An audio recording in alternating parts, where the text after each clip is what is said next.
Greeting coding widgets. Krishna Sharma here from KREDICT and welcome to the 19th and jesting episode of our JavaScript series. Today we are starting a deep dive into the window object. This mystical entity holds the key to the browser and jesting world.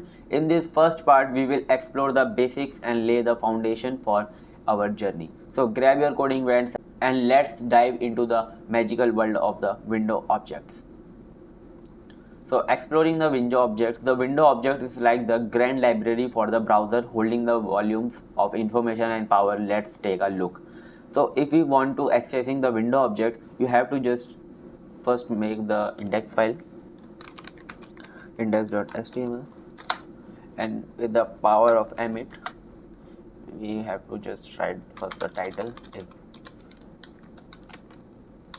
So we will just write a small w in window object part 1.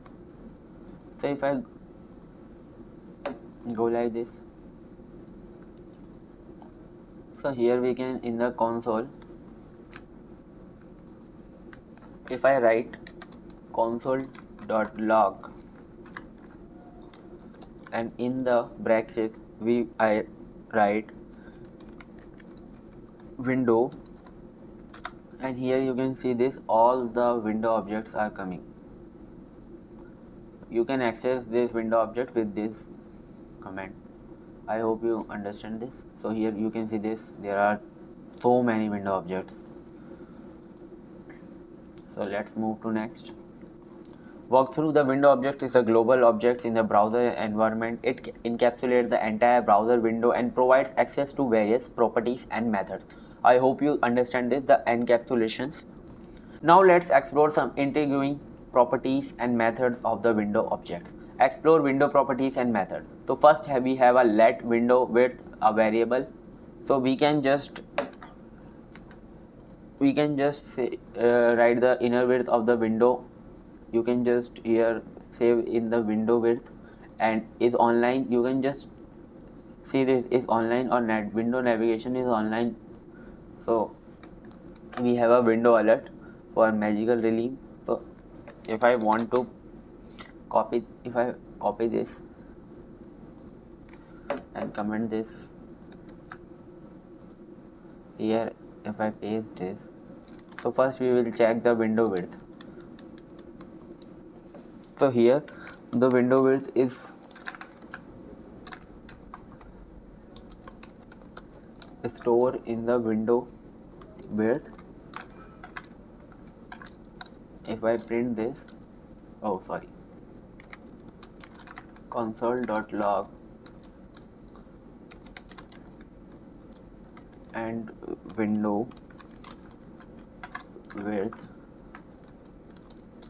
you can see this, the window width is 1412. I hope you understand this. So let's check the window is online or not.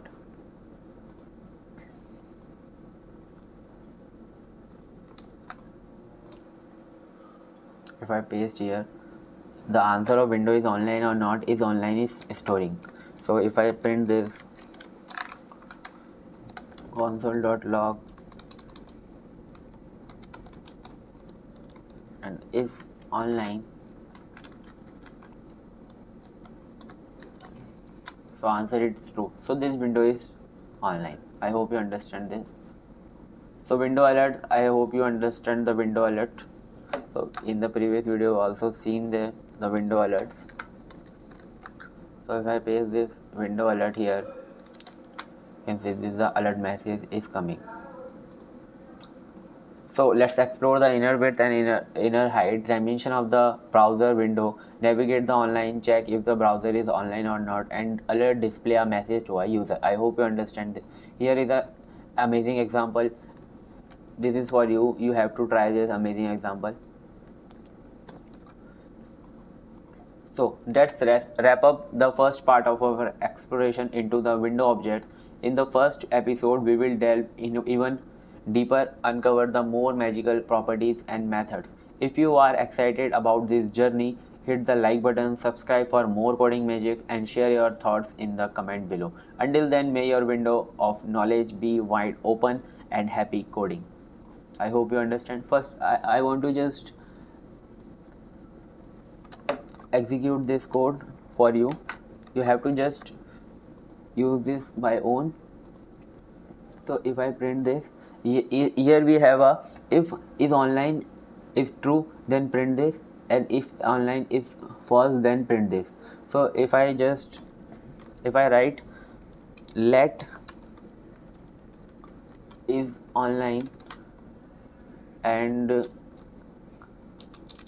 if I paste that amazing example and enter, so you are connected to a vast magical network. So our window is online. So you can see this, the you are connected to a vast magical network is printing. I hope you understand this.